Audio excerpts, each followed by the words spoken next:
The exact formula my mentor uses to decide if he's going to invest into a company or if he's going to bet against them. And it's also how he builds $100 million companies himself.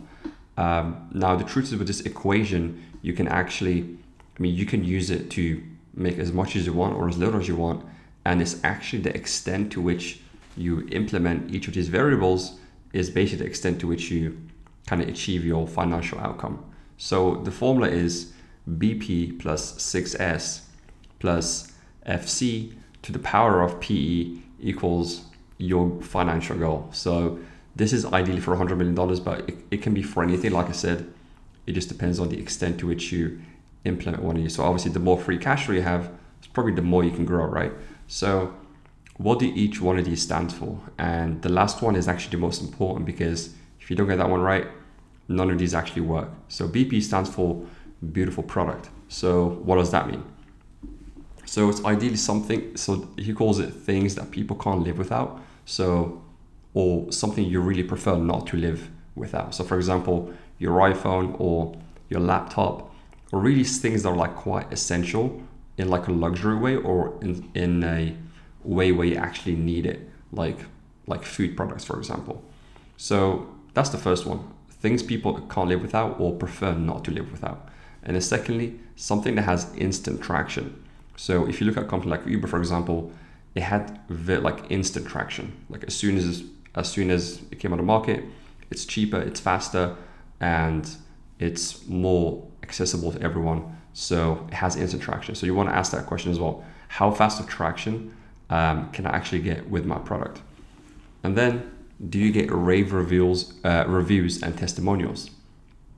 So this is extremely important as well, because you want people to actually enjoy your product. Like imagine Amazon exists and people only shop on there like once a year. So that's not very good. So you want people to actually use your product a lot, and in turn give you rave reviews and testimonials, which can be to you or can just be word of mouth, right? Like if you use Amazon, you probably haven't gone to Amazon directly to tell them how great it is, but you've told your friends and family and anyone that anyone that's like kind of around you, you'll tell them about the product.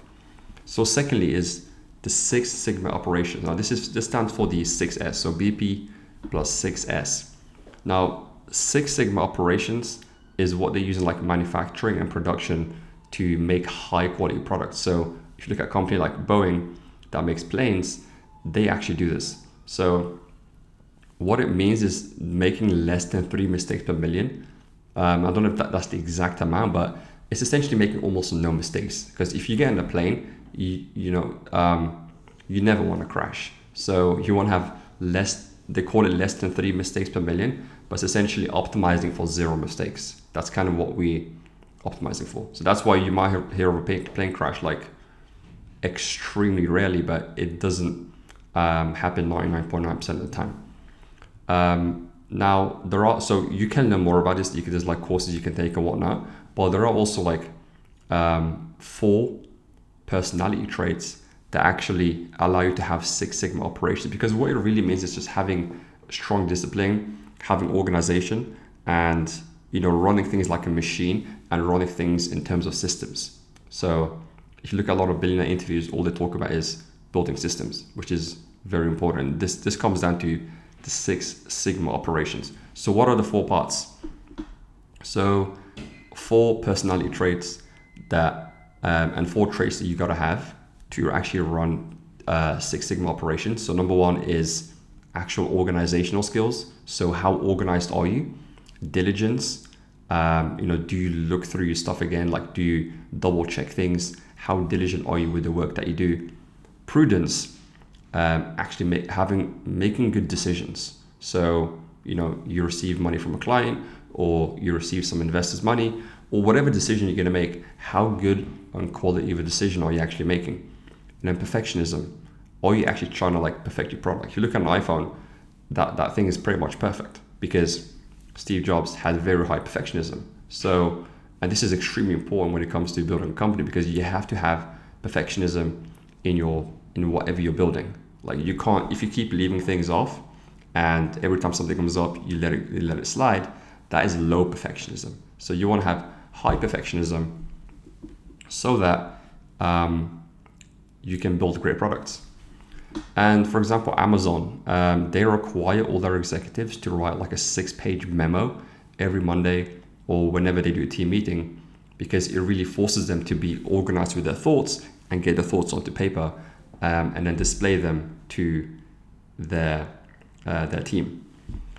Now, fourthly, we have free cash flow. So you must have excess cash to reinvest into your business and to pay yourself and investors, and mainly to reinvest into the business. Because just imagine having a company that has no excess cash and doesn't really make profits. That's not a great company to have. Like Warren Buffett, the main thing that they look at is free cash flow. Like the best investors, that's what they look at. So you can look up the free cash flow formula, but it's pretty much the money that you have left over after like capital expenses and your main expenses and everything your business really needs. So it is before tax, but that's kind of what we're looking at. So ideally, you want to be able to generate the cash yourself. You want to be self-funded. That's the most ideal situation. But if you're not, then other options you can go through is like raising debt, raising equity, and all these kind of things. But ideally, you are self-funded. Those are usually the best businesses, but you can also take on the route of raising debt and equity. But in any case, you still want to be able to generate free cash flow even if you raise debt and equity, because you want to be able to generate revenue from your customers. Number 5. So this is the most important one, because without this one, none of the other ones really work. So you might think to yourself, okay, I'm gonna make a beautiful product today, and then in 3 months from now, I'm gonna have great operations, and I'm gonna be diligent and prudent and all these things, and I'm gonna be like Steve Jobs perfectionism, and I'm gonna design a product nicely, and then 8 months from now, I'm gonna generate free cash flow, and I'm gonna find investors, and we're gonna start making some sales and all these things. And the truth is, that's not how it actually works. This is where people get the formula completely wrong. This is what he says, which is the last part, punctuated equilibrium. So that's the power to punctuated. That's the part most people miss, because they think they can just build a product now, and 3 years from now do cash flow, and then after that we're going to have great operations. The truth is, what punctuated equilibrium actually means is you have to do all of these 3 things at the exact same time.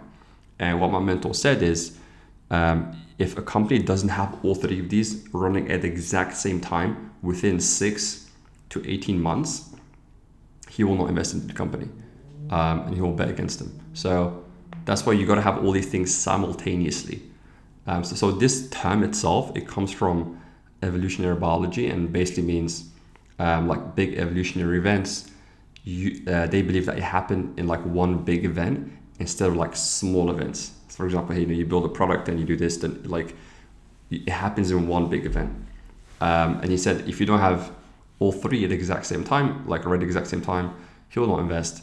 And the way you can think about this, just so it can make more sense, is it's like building a house. Like when you're building it, you have to kind of build things at the same time. You can't have, you can't build the floor and then decide you're going to build the roof, and then make like the doors and stuff. Like it has to go at the exact same time, otherwise the house will collapse and it won't work. So that's how it works, and that's pretty much it.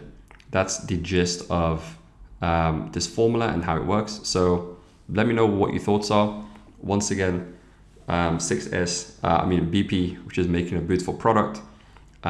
6 Sigma operations. This is extremely important, because you have to be able to operate the company at the highest level. That means high discipline, and ideally you want to think of it like military operations. Like the only companies that have lasted more than 100 years are like family businesses and the military. So, and the one that you can emulate very easily is military operations. And then free cash flow. How do you generate free cash flow? And you want to think, how can I pre-sell people? Like if you look at the Tesla Cybertruck, they did I think 10 or 30 million in pre-sales just on the deposit alone. And that's lots of free cash flow, right? That's the money they can use to build a product and invest in different things. So you want to think about how you're going to generate free cash flow for your business, And the last one, remember this is the most important one, is punctuated equilibrium, which basically means everything has to be done at the exact same time. So don't forget that part. You want to really prepare beforehand on how am I going to do these things at the same time. How am I going to operate powerfully?